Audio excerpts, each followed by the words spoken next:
Members, welcome back to own channel stock market funda में। अब देखो ध्यान से सुनना, क्योंकि आज आई एम श्योर बहुत सारे लोग टेंशन में होंगे कि मार्केट में चल क्या रहा है। क्या मार्केट में यहां से फॉल आएगा? और बहुत सारी कंपनीज की न्यूज आ रही है, क्योंकि बहुत सारी कंपनीज में फॉल आया था। अगर हम लोग आईटी को छोड़ दें तो जेपी पावर, जीना सीखो, एमटार, फिनोलेक्स, केवल ये सब प्रॉपर एक्सप्लेन करूंगा। बट देखो ध्यान से सुनने की कोशिश करना। देखो, अगर वन शॉट आंसर करूं तो ये फॉल टेम्पररी है। ठीक है, सीरियसली बोल रहा हूं, मजाक नहीं करूं। जब तक कि इंपॉर्टेंट लेवल्स ना टूटे तब तक ये फॉल टेम्पररी है। और ये क्यों बोल रहा हूं? क्योंकि अगर आप ध्यान से देखोगे मिड कैप इंडेक्स को, ठीक है, अगर मैं इसको रिमूव कर देता हूं और 20 मूविंग एवरेज लगा देता हूं, तो अगर आप देखोगे mid cap index just support लेने आया है। ठीक है, जैसे कि लास्ट टाइम सपोर्ट लेने आया था, ओके, वैसे ही यहाँ पे सपोर्ट लेने आया है मिड कैप इंडेक्स। तो जनरली होता क्या है कि देखो, मार्केट में जब मोमेंटम आती है ना बड़ी वाली, तब मार्केट सपोर्ट लेने की कोशिश तो करता है। अब हर सपोर्ट पे बड़े प्लेयर्स को यही लगता है या रिटेल को यही लगता है कि भाई मार्केट में फॉल आ रहा है, फॉल आ रहा है, यहां से खत्म हो गया मार्केट और यहां से क्रैश हो जाएगा। ठीक है, अगर क्रैश होना होता तो मैं सिंपल बोलता हूं कि मार्केट में मिड कैप इंडेक्स इतना भागते भी नहीं, इतना मोमेंटम भी नहीं करते। अगर आप देखोगे फ्रॉम द लोअर लेवल से mid cap index life high को ब्रेक कर चुका था 2 दिन पहले। अगर इसको फॉल होना होता तो इतना ऊपर नहीं जाता। ठीक है, तो अभी वन शॉट आंसर समझ के चलो कि जस्ट ये सपोर्ट लेने आया है। ठीक है, अब क्वेश्चन 2 आता है कि यहां पे कंफर्म कैसे पता चलेगा कि अगर मार्केट में बड़ा फॉल आना है तो हमको कंफर्मेशन कैसे मिलेगा? देखो, आपको कंफर्मेशन तब मिलेगा जब ये मिड कैप इंडेक्स ये लेवल तोड़ना स्टार्ट करेगा, विच इज अराउंड यहां पे ये जो ग्रीन कैंडल का 50% है ना। अगर ये तोड़ दें ना तो आपको पैनिक करने की जरूरत पड़ सकती है। अभी के लिए ज्यादा पैनिक मत करो। और मैं अगर सपोर्ट की बात करूं प्रॉपर्ली, तो 57,500 का एक प्रॉपर सपोर्ट है मिड कैप इंडेक्स में। ठीक है, तो ये बेसिक सा फॉल था, कोई घबराने की मार्केट में जरूरत नहीं है। Okay, second question. देखो, आज मिड कैप में जो फॉल आया था या स्मॉल कैप में जो फॉल आया था, उससे ज्यादा फॉल आपको निफ्टी में दिख रहा है। अगर स्मॉल कैप इंडेक्स देखोगे 0.8%, लेकिन निफ्टी में करीब करीब 0.7% का फॉल था। ठीक है, आप बैंक निफ्टी देखोगे तो 1.5% का फॉल था। तो ये एक बेसिक सा फॉल है, कोई घबराने की जरूरत नहीं है। एफआई कुछ शायद निफ्टी में सेलिंग कर रहे होंगे, Reliance, heavy weightage, HDFC, ICC वगैरह वगैरह में। ठीक है, वहां पे ज्यादा फॉल दिखाई दे रहा है। ओके, अब अगर पूछे कि सर मिड निफ्टी में कितना फॉल आ सकता है, तो हम लोग बोले कि भाई पैनिक नहीं है। तो देखो ध्यान से समझना, ये जो मार्केट में अभी के लिए यहाँ पे जो इंपॉर्टेंट सपोर्ट बन रहा है वो 23,200 का है। हाई चांसेस है कि ये सपोर्ट लेके यहां से बाउंस बैक करेगा, यानी कि डबल बॉटम आप समझ के चलो अभी के लिए। ठीक है, अगर मार्केट ये लेवल तोड़ता है विच इज अराउंड 22,000 का, 22,000 के आसपास का, ठीक है, तो मार्केट में एक पैनिक आ सकता है। तो अभी के लिए जस्ट समझ के चलो कि सपोर्ट लेने आ रहा है। आई होप ये चीजें क्लियर हो चुकी है। देखो, अगर वीडियो को फर्स्ट टाइम देख रहे हैं ना, चैनल को फर्स्ट टाइम देख रहे हैं ना, जरूर सब्सक्राइब कर लेना, क्योंकि इंपॉर्टेंट इन्फॉर्मेशन आपके लिए बताते रहते हैं। अगर टेलीग्राम में नहीं है, यहां पे जाके जुड़ लेना, सर्च करना माई स्टॉक मार्केट फंडा, यहां पे भी इंपॉर्टेंट चीजें मैं रखता रहता हूं। ठीक है, तो जाके जरूर चेकआउट करना माई स्टॉक मार्केट फंडा, जहां पे 11-12 हजार प्लस मेंबर्स है और बहुत सारे इंपॉर्टेंट इन्फॉर्मेशन और मेरी वीडियोस की लिंक आती रहती है। ठीक है, ओके, सबसे इंपॉर्टेंट बात करते हैं, सर फॉल क्यों आए? तो देखो, फॉल का रीजन एफआई की सेलिंग भी था। फ्राइडे का जो डेटा आया था वो वर्स्ट एवर डेटा था, 20,000 करोड़ की selling, which is not small at all. ठीक है, तो माना जा रहा है कि उसका एक थोड़ा सा सेलिंग प्रेशर आज भी दिख सकता है और उसकी वजह से थोड़ा बहुत दिखा।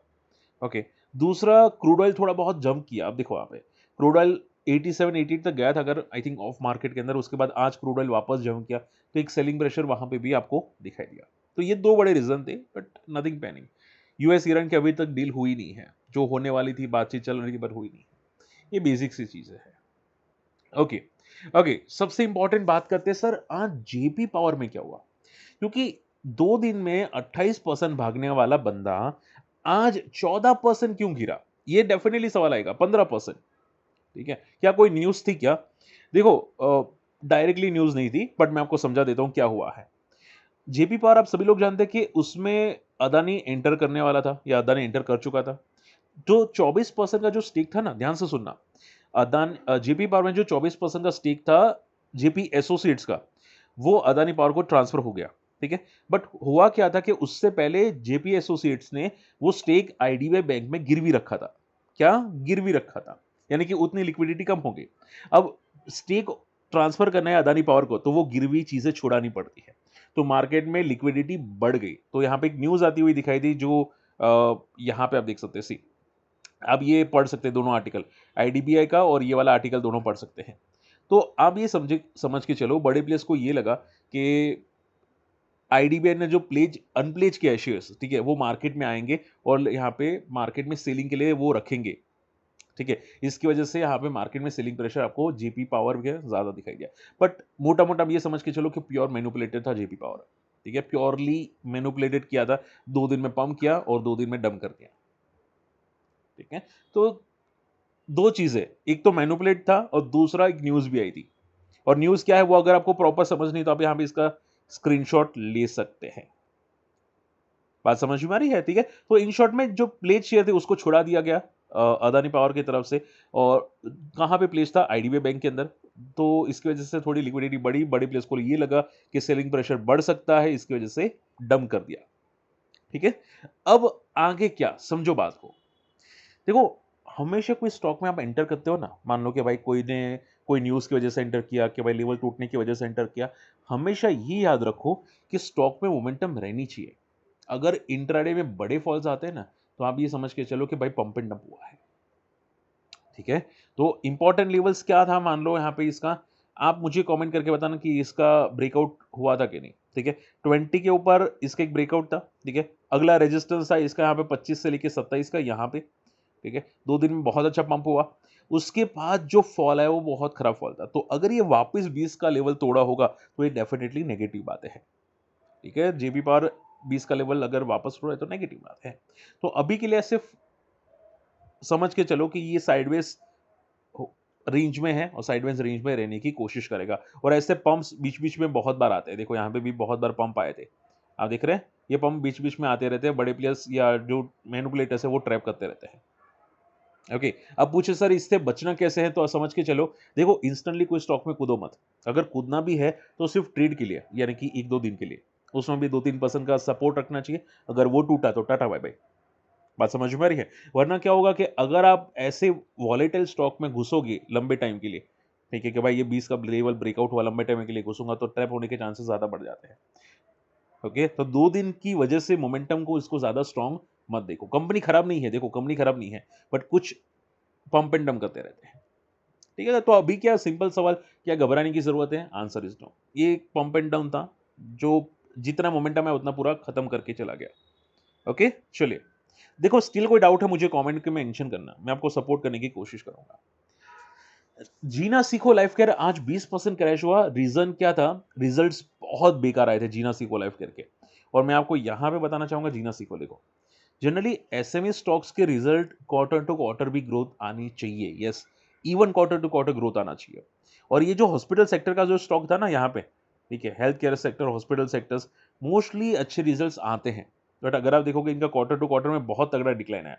प्रॉफिट आप देखोगे तो मार्जिन 45% से 36% हो गया, ठीक है। तो इतने खराब मार्जिन आना, प्रॉफिट सीधा 30% डिक्लाइन होना, अप्रोक्सीमेटली 20 से 30%, तो ये बहुत नेगेटिव था, जिसकी वजह से जीना सीखो क्रैश हो गया, ओके।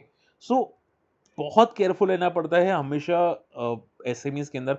वो तो क्रैश होते तो सीधा 50% इजीली क्रैश हो जाते, इजीली क्रैश हो जाते हैं 50%, वो भी विद इन अ मंथ के अंदर, ओके। तो बहुत केयरफुल हो। ऊपर एक रेजिस्टेंस है 800 का, नीचे सपोर्ट है 300 का। तो देखते हैं अभी क्या होता है, बाकी नंबर्स तो बहुत ही घटिया आ चुके हैं। अब देखो सबसे इंपॉर्टेंट बात आ जाती है कि सर ये जो इंफोसिस आईआईटी कंपनीज में पुल बैक आया था, ये क्या रीजन था? देखो दो रीजन थे। एक तो एआई डिमांड बहुत तगड़ी बढ़ी है, जिसकी वजह से माना जा रहा है कि अर्निंग बहुत आगे जाके अच्छी आ सकते हैं। स्नोफ्लेक की अर्निंग यहाँ पे आते हुए दिखाई दे, बहुत अच्छे है, और आगे भी अच्छे आ सकते हैं, ठीक है। और दूसरा रीजन जो था वो यहाँ पे था, ध्यान से सुनना। आपने आई एम श्योर न्यूज़ सुनी होगी, और नहीं सुनी मैं आपको बता देता हूँ। एक कंपनी थी जिन्होंने, जिनके एम्प्लॉय है, उन्होंने एआई पे काम किया था प्रोडक्ट डेवलप करने के लिए। अब उस पे कोई लिमिट रखी नहीं गई थी कि भाई कितना अमाउंट स्पेंड करना चाहिए, क्योंकि अगर आप पर्टिकुलर प्रोडक्ट पे काम करते हैं, एआई पे काम करते हैं, तो उसमें आपको टोकन्स मिलते हैं, ठीक है। तो टोकन्स एक्सपायर हो जाते हैं, आपको क्या करते हैं, टोकन्स यूज करते हैं ना, तो वो जल्दी खत्म हो जाते हैं। तो हुआ क्या कि ये लोग प्रोजेक्ट करने के लिए टोकन की कोई लिमिट नहीं रखी, और आप देखोगे एक बंदे ने 1 महीने के अंदर कंपनी का $500 मिलियन का बिल बना दिया। कितना?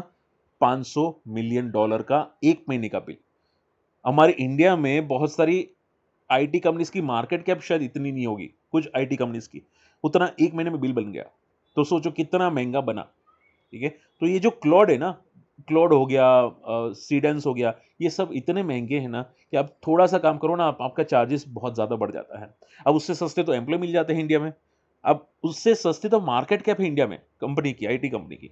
तो इसकी वजह से यहाँ पे आईटी कंपनीज में आज बहुत अच्छा उछाल है कि भाई एक होप है कि बाहर की कंपनी जो है वो इंडिया में अभी भी ऑर्डर दे सकती है। ठीक है? तो इन्फोसिस जैसी कंपनी अगर आप देखोगे तो बहुत ज़्यादा बॉटम पे आ चुकी है, 40 आरएसए पे आ चुकी है। सपोर्ट है अराउंड 1000 से 1200 का, ठीक है?